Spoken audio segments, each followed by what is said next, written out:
Assalamualaikum warahmatullahi wabarakatuh. Hamdan wa syukran lillah wa la hawla wa la quwata illa billah. Bersyukur kepada zat yang maha mulia, Allah subhanahu wa ta'ala, dengan mengucapkan kalimat yang mulia, Alhamdulillahi rabbil alamin.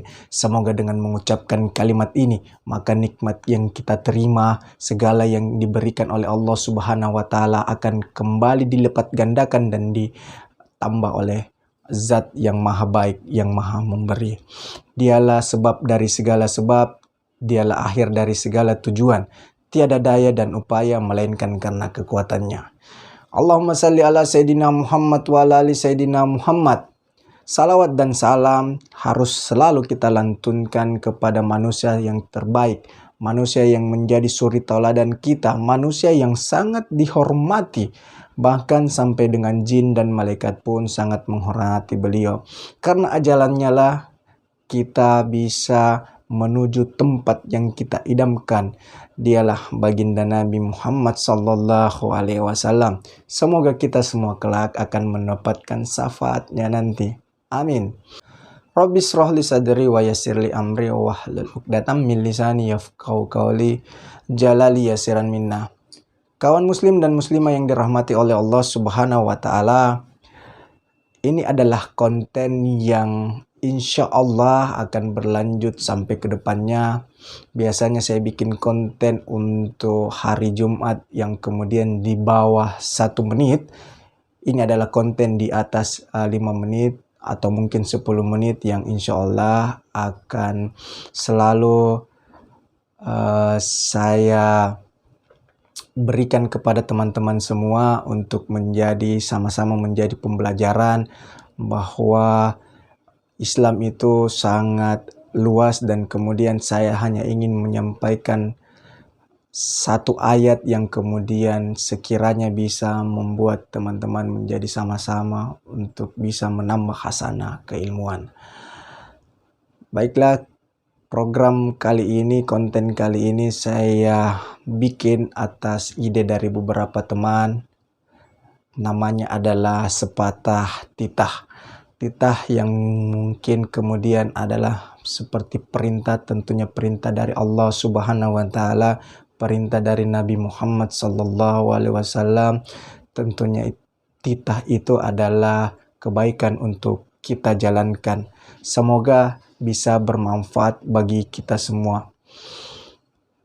Baiklah, kawan muslim dan muslimah yang dirahmati Allah subhanahu wa ta'ala, untuk momen pertama ini saya mungkin akan mengangkat tentang Isra Mi'raj dan pesan dari langit. Kebetulan ini adalah momen Isra Mi'raj, hari di mana Nabi Muhammad SAW melakukan perjalanan panjang dari Masjidil Haram ke Masjidil Aqsa dengan memakai kendaraan yang kita kenal bernama buraq, yang kemudian adalah hewan mirip kuda tetapi memiliki sayap, dan kecepatannya itu adalah seperti dengan kecepatan cahaya. Jadi di mana kita memandang, buraq itu langsung berada di tempat itu. Perjalanan ini yang kemudian yang coba akan kita peringati pada hari ini, pada malam ini, tanggal 27 Rajab, kejadian 1443 tahun yang lalu, 1444 tahun yang lalu, karena peristiwa ini 1 tahun sebelum Nabi Muhammad SAW hijrah. Jadi sekitar 1443 Hijriah. Baik kawan muslim dan muslimah yang dirahmati Allah subhanahu wa ta'ala, peringatan Isra Mi'raj menjadi salah satu momentum untuk peningkatan iman, takwa, dan kebersamaan. Substansi perjalanan malam panjang itu adalah mendirikan sholat secara berjamaah. Berjamaah berarti bersama-sama, dan kebersamaan adalah kunci solidaritas yang baik menuju persatuan. Isra dan Mi'raj merupakan safari rohani yang dilakukan Nabi Muhammad SAW atas perintah Allah Subhanahu wa Ta'ala. Dua perjalanan ini dilakukan secara horizontal dan vertikal. Pertama, Isra adalah perjalanan dari Masjidil Haram di Mekah ke Masjidil Aqsa di Yerusalem. Dua tempat tersebut memiliki hubungan ideologis bagi umat Islam. Masjidil Aqsa adalah kiblat pertama kaum muslim sebelum Allah perintahkan pemindahannya ke Mekah. Islam juga memandangnya sebagai tempat bersejarah karena mengimani Abrahamic faith, kepercayaan Ibrahim. Kedua, Mi'raj merupakan perjalanan Nabi secara vertikal dari bumi menuju ke langit ketujuh dan Sidratul Muntaha untuk menerima perintah sholat. Hingga saat ini, peristiwa Isra Mi'raj ini masih saja hangat diperbincangkan oleh pakar muslim kontemporer. Perjalanan spiritual yang dilakukan Nabi ini selalu menuai kontroversi karena memang sulit dijelaskan. Sebagian mengatakan perjalanan dilakukan Nabi secara fisik. Sebagian berpendapat hanya penglihatan saja. Ada yang mengatakan ruh saja. Ada pula yang berargumen hanya mimpi.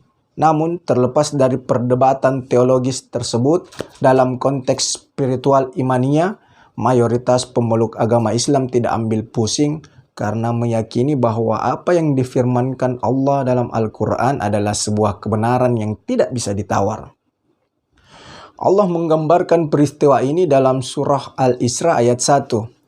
Maha suci Allah yang telah memperjalankan hambanya pada suatu malam dari Al-Masjidil Haram ke Al-Masjidil Aqsa yang telah kami berkahi sekelilingnya agar kami perlihatkan kepadanya sebagian dari tanda-tanda kebesaran kami.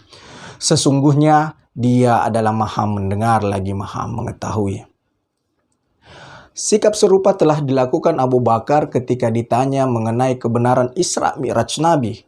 Ia membenarkannya karena Nabi sendiri yang bercerita kepadanya. Oleh sebab itu ia diberi gelar As-Siddiq yang membenarkan.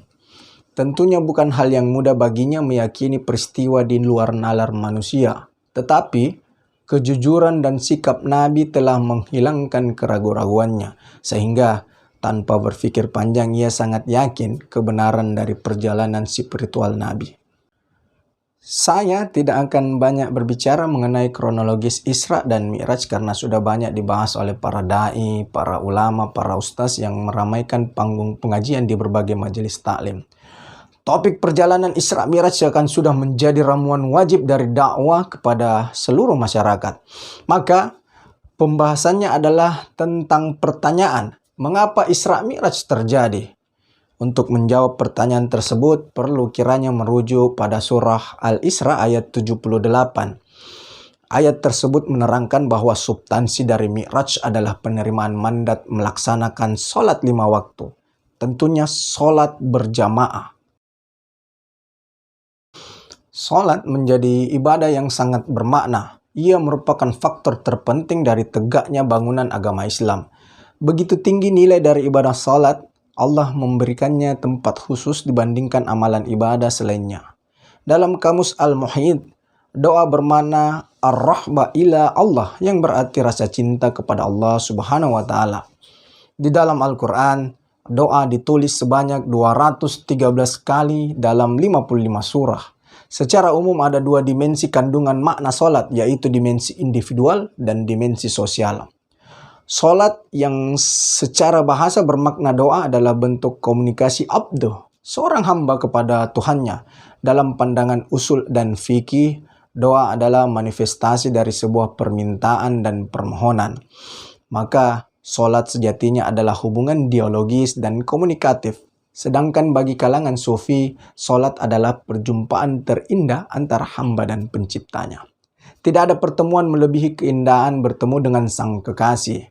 Maka saat perjumpaan terjadi, tidak ada alasan untuk sibuk memikirkan urusan selain apa yang dibahas dalam perjumpaan itu. Sholat yang berdimensi sosial merujuk pada Quran Surah Al-Ankabut ayat 45.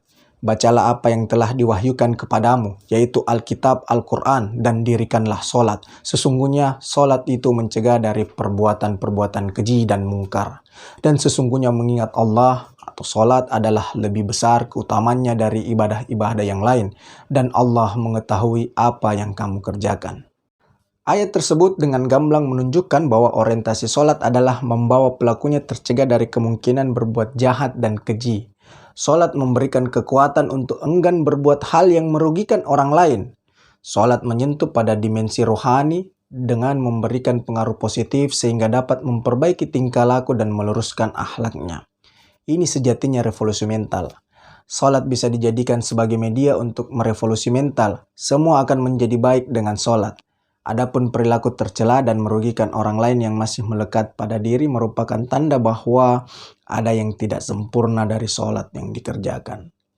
Perilaku jahat yang marak di bangsa ini seperti korupsi, seks bebas remaja, prostitusi, kemudian begal, miras, dan lain-lain bisa jadi mewabah akibat sholat yang dilakukan tidak benar dan baik.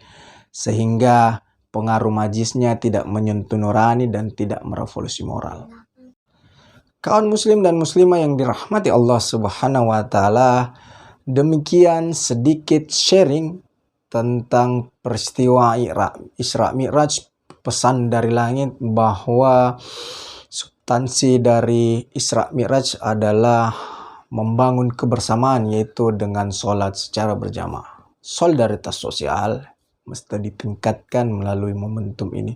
Tidak hanya itu, tetapi iman dan takwa juga tentunya harus selalu ditingkatkan. Mudah-mudahan dengan momentum Isra Mi'raj 1443 Hijriah ini bisa menjadi momentum yang sangat sungguh luar biasa dan kemudian bisa membawa kita menjadi arah yang lebih baik. Sekian. Semoga apa yang kami sampaikan, apa yang kami berikan bisa bermanfaat.